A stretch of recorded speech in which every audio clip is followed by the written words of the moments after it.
श्री गणेशाय नमः। श्री सरस्वत्यै नमः। श्री स्वस्थानी परमेश्वरयै नमः। श्री स्वस्थानी देव्यै नमः। मुकुन्द प्रसाद पौडेल युट्युब च्यानलबाट माघ मास महात्म्य अन्तर्गत श्री स्वस्थानी व्रत कथा श्रवण गर्दै आइरहेका छौँ। अबका स्वस्थानी व्रत कथाहरू क्रमिक रूपमा वाचन गर्दै जानेछौँ। श्री स्वस्थानी जगदीश्वरीले हामी सबैलाई कृपा गर्नुहुनेछ। स्वदेश तथा विदेशमा रहेर स्वस्थानी व्रत गरेर वा नगरी श्री स्वस्थानी व्रत कथा श्रवण गर्दै श्री स्वस्थानी जगदीश्वरीको कथा घर परिवारका सबैजना आमा बुवा दाजुभाइ तथा दिदीबहिनीहरू छोराछोरी नाति नातिनाहरू भेला भएर श्रवण गरिराख्नु भएको सम्पूर्ण महानुभावहरूमा मेरो युट्युब च्यानलबाट हजुरहरू स्वस्थानी कथा श्रवण गरिरहनु भएको छ भने पनि म धेरै धेरै धन्यवाद दिन चाहन्छु र श्रवण गरिरहनु भएको छ भन्ने समेत विश्वास लिएको छु। श्री स्वस्थानी जगदीश्वरीको कृपा, श्री माधव नारायणको कृपा, श्री महादेवको कृपा हामी सबैमा रहोस् भन्दै आउनुहोस् अब पुष्पाञ्जली श्रवण गरौँ। श्री गणेशाय नमः। श्री सरस्वत्यै नमः। श्री स्वस्थानी परमेश्वरयै नमः। अब कथा सुरु गर्नु अघि गरिने स्तुति अर्थात् प्रार्थना वा भनौँ पुष्पाञ्जली। यसको लागि श्री स्वस्थानीको कथा पढ्नु अघि पुस्तकमा यहाँहरूले घरमै बसेर पुस्तक वाचन गरिराख्नु भएको छ भने नैवेद्य फल चढाएर कथा भन्ने र सुन्ने सबैले अञ्जुलीमा चन्दन अक्षता र फुल लिई हात जोड्नु पर्दछ र कथा भन्नेले तलको पुष्पाञ्जली मन्त्र पढ्नु पर्दछ। आउनुहोस् अब लागौँ पुष्पाञ्जली श्रवण गर्नतर्फ। यम ब्रह्मा वरुणेन्द्र रुद्रमरुत स्तुन्वन्ति दिव्यैस्तवै भेर्दै साङ्गपदक्रमोपनिषदैर्गायन्ति यं सामगा। ध्यानावस्थिता तदगतेन मनसा पश्यन्ति यं योगिनो यस्यान्तं न विदुषुरासुरगणा देवाय तस्मै नमः। श्रीमच्चन्दनचर्चितोज्ज्वललपु शुक्लाम्बरा मल्लिका मालालङ्कृतकुण्डला प्रविलासन्मुक्तावलिशोभिता सर्वज्ञाननिदान पुष्पपुस्तकधरा रुद्राक्षमालाकरा वाग्देवी वदनाम्बुजे वसतु मे त्रैलोक्यमाता चिरम्। मूकं करोति वाचालं पङ्गुं लङ्घयते गिरिमं यत कृपातमहं वन्दे परमानन्दशङ्करम्। नमो भगवते तस्मै व्यासाय मिततेजसे यस्य प्रसादादं वक्ष्यामि महादेवकथामिमामम्। नारायणं नमस्कृत्य नरं चैव नरोत्तमं देवीं सरस्वतीं व्यासं ततो जयमुदीरयेत। साष्टाङ्गनमनं कृत्वा श्रीस्वस्थानीं परमेश्वरयै कथां सुदोपमां देव्या श्रुत्वाभीष्टफलं लभेत। श्री स्वस्थानी परमेश्वरयै नमो नमः। पुष्पाञ्जलि समर्पयामि।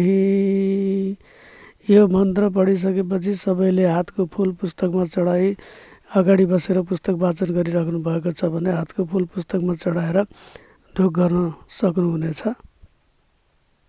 वा कथा श्रवण गरिराख्नु भएको छ भने यहाँहरूले शिर निहुराएर नमन गर्न सक्नुहुनेछ। श्री स्वस्थानी व्रत कथा 31 अध्याय 31। कुमारजी आज्ञा गर्नुहुन्छ हे अगस्त्य मुनि। त्यसपछि चन्द्रावती पुत्र वधुले आफ्नो कष्ट र त्यसबाट उद्धार भएको सारा वृत्तान्त वर्णन गरेको सुनि मन मनै अत्यन्त प्रसन्न भएकी गोमा महारानीले हे स्वस्थानी जगदीश्वरी भन्दै हृदयले भक्तिभाव गर्दै अञ्जुली जोडी भन्न लागिन्, हे चन्द्रावती बुहारी, तिमी धन्य रहेछौ। त्यस्तो दुर्दशामा परेर पनि जगदीश्वरी श्री स्वस्थानीको भक्ति गर्न सक्ने तिमी महान हौ। अब म पनि आफूले दुःख पाएको र उनी ईश्वरीको करुणाले यस अवस्थामा आइपुगेको यथार्थ वर्णन गर्दछु, सुन। तिम्रो पति नवराजा आफ्नो पिताको खोजी गर्न हिँडेपछि तिमी पनि माइत गयौ। घरमा म एक्लै हुनाले अर्काको ढिकी जाँतो गरी धागो काती अनेक दुःख कष्ट सहेर दिन बिताइरहेकी थिएँ। समय गले एक दिन सप्त ऋषिहरू आएर मैले दुःख पाएको जानी ठुलो करुणा गरी भन्न लागे, हे गोमा ब्राह्मणी, श्री स्वस्थानी परमेश्वरीको व्रत गर, तिम्रो सबै कष्ट नाश होला भन्दै सम्पूर्ण व्रतको विधान समेत बताइ गए। ती ऋषिहरूको आतिथ्य गर्न घरमा केही पनि थिएन र चर्खामा रहेको धागो लिएर पानसँग साट्न गए। म पान लिएर आउँदा ऋषिहरू गइसकेका रहेछन्। उनीहरूले आफू बसेको पिरामुनि 7वटा सुनका कौडी छाडेर गएका रहेछन् र त्यही द्रव्यले मैले सबै सामग्री तयार पारेर पौष शुक्ल पूर्णिमाको दिनदेखि श्री स्वस्थानी परमेश्वरीको व्रत आरम्भ गरे। अनि महिना दिन अर्थात् माघ शुक्ल पूर्णिमाको दिन माघ शुक्ल पूर्णिमाको दिन व्रत पूर्ण गरी प्रसाद झिकेर श्री स्वस्थानी परमेश्वरीलाई मनले बराबर सम्झिरहेर जागरामा बसिरहे। ईश्वरीको कृपाले त्यही रात्रि तिम्रो स्वामी नवराज आइपुग्यो। मैले बाहिरबाट बोलाएको सुनेर तत्काल बाहिर आई डाकेर भित्र लगे अनि खानपिन दिएर सोधे, हे नवराजा, तेरा पिताको के समाचार छ? मैले प्रश्न गरेपछि तेरो स्वामी नवराजले मलाई भन्यो, हे माता, मेरा पिता भिक्षा माग्न गएका गङ्गा तटमा पुगेर नित्य पूजा गर्न फलफुल मागेछन्। अनि फलफुल टिप्न वृक्षमा चढेको बेलामा दुर्भाग्यवश वृक्षको आगो भाँची लडेर मरेछन्। यति नवराजले भनेको सुनि म शोक गर्न लागे। अनि नवराजले मलाई शोक चिन्ता नगर्नुहोस् भनी बुझायो। हे माता, आज यति रातिसम्म नसुतेर किन जागराम गरेर बसिरहनु भएको? अनि मैले भने, हे पुत्र नवराज, श्री स्वस्थानी परमेश्वरीको व्रत गरेर उनी जगदीश्वरीलाई सम्झेर जागराम गरेकी हुँ। यति भनी सबै कुरा बुझाएँ। अनि प्रातःकाल भयो र नवराज गङ्गा स्नान गर्न गयो। गङ्गाबाट हरिहर प्रकट भई, हे नवराज, तेरी माताले श्री स्वस्थानी परमेश्वरीको व्रत गरेकोले हामी प्रसन्न भयौँ। लावण्य देशमा राजा छैनन्, हात्तीलाई राजा रोज्न लगाएको छ। त्यहाँ आउनु, तँलाई अभिषेक दिलाउने छौँ, राजा हुनेछस् भनी वरदान दिएर अन्तर्ध्यान हुनुभएछ। नवराजले घरमा आई मलाई सारा वृत्तान्त सुनायो। अनि मैले श्री स्वस्थानी परमेश्वरीको प्रसाद दिए। हे पुत्र नवराज, हरिहरका वरदानले लावण्य देशको राजा बनेस् भनी आशीर्वाद दिएर यहाँ पठाएँ। उनै ईश्वरीको कृपाले यो ऐश्वर्य पाए सुखी भयौँ। अब पनि बाँचुन्जेलसम्म सधैँ श्री स्वस्थानी परमेश्वरीको कृपाले यस लोकमा सुख सन्तोष र सम्पत्तिको भोग गरी परलोकमा परमगति कैलाशवास होला। यति उपदेश दिई आफ्नो बितेको यथार्थ वर्णन गरिसकी फेरि अरू पनि अर्थी दिन लागिन्। हे बुहारी हो, तिमी चन्द्रावती र लावण्यवती दुवै बुहारी सुन।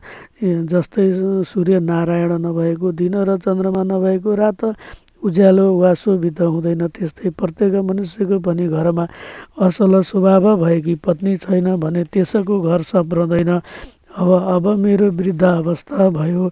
तिमी दुवै दिदीबहिनी आपसमा मिलेर यो राज्य लक्ष्मी थामी मेरो पुत्र राजाको सेवा गरेर बस।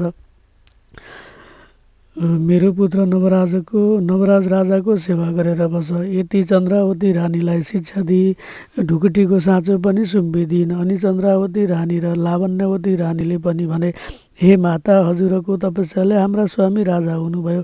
हामी दुवै रानी हुन पायौँ। हजुर धन्य हुनुहुन्छ। यति भनी आफ्नी सासू गोमा महारानीका चरणमा दण्डवत प्रणाम गरेर सदैव श्री स्वस्थानी परमेश्वरीको भक्तिमा चित्त लगाई आपसमा मिलेर नवराज राजाको सेवा गरी राज्यको सुख भोग गर्दै आनन्दपूर्वक रहे। कुमारजी आज्ञा गर्नुहुन्छ, हे अगस्त्य मुनि, जो मनुष्य श्रद्धा र भक्तिपूर्वक श्री स्वस्थानी परमेश्वरीको व्रत पूजा र आराधना गर्ला अथवा कथा सुनाउला वा उहाँको महिमा लेखिएको पुस्तक घरमा राख्ला, त्यसका घरमा दुःख र दरिद्रको बास कहिल्यै पनि हुने छैन। आदि इत्यादि नवग्रह सदैव प्रसन्न रहनेछन्। अकाल मृत्यु कहिल्यै पनि हुने छैन। भूतप्रेत पिशाच डाङ्किनी साङ्किनी बेताल त्रिदोष आदि रोगको भय हुने छैन। चोर डाँका शत्रु अग्नि वनका हिंस्रक जन्तुको भय हुने छैन र त्यस व्यक्तिका ब्रह्म हत्यादि अनेक घोर पापहरू नष्ट भई यस लोकमा सुख शान्ति र सम्पत्तिको भोग गरी परलोकमा शिवजीको पार्षद भई कैलाश बस्न पाउनेछन्। यति कथा शिवपुत्र स्कन्द कुमारले अगस्त्य मुनिलाई सुनाए र सोही कथा यहाँ पनि यथामति विस्तार गरियो। इति श्री स्कन्द महापुराणे माहेश्वर खण्डान्तर्गत केदारखण्डे माघ महात्म्य कुमार अगस्त्यं संवादे श्री स्वस्तानि परमेश्वरयै व्रतकथायां चन्द्रावती गोमा पूर्वकृत श्री स्वस्तानि व्रत वृत्तान्त वर्णनाम एकत्रिंशोऽध्यायः। श्री उमा महेश्वराभ्यां नमः। आउनुहोस् अब श्री स्वस्तानि व्रत कथाको अन्तिममा गरिने पुष्पाञ्जली प्रार्थना गरौँ। उपनयतु मङ्गलं वा सकल जगन्मङ्गलाय श्रीमान दिनकर किरण निबोधित नव नलिन दल निभेक्षण कृष्ण काले वर्षतुर्पर्जन्य पृथिवी सस्यशालिनी देशोऽयं क्षुभरहितो ब्राह्मणा सन्तु निर्भया अपुत्रा पुत्रिण सन्तु पुत्रिण सन्तु पौत्रिणः निर्धना सधना सन्तु जीवन्तु शरदां शतं तत्रैव गङ्गा यमुना च तत्र गोदावरी सिन्धु सरस्वती च तीर्थानि सर्वाणि वसन्ति तत्र एत्राच्युतोद्धारकथा प्रसङ्गः या कुन्देन्दु तुषारहार धवला या शुभ्रवस्त्रावृता या वीणावरदण्डमण्डितकरा या श्वेतपद्मासना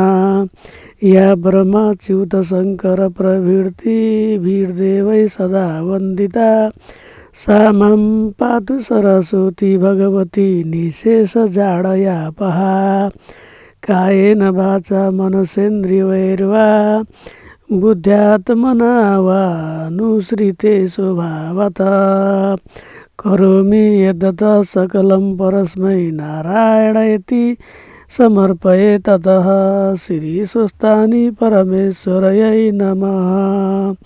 श्री स्वस्तानि देव्यार्पणमस्तु।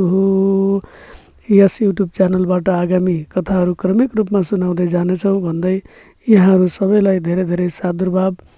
आजको कथा अध्यायलाई यही पुरा गर्दै अर्को कथा अध्यायमा पुनः भेट हुने नै छ भन्दै स्वस्तानी माताको कृपा सबैमा रहोस्। जय श्री राधे, जय श्री कृष्ण, हरि ओम।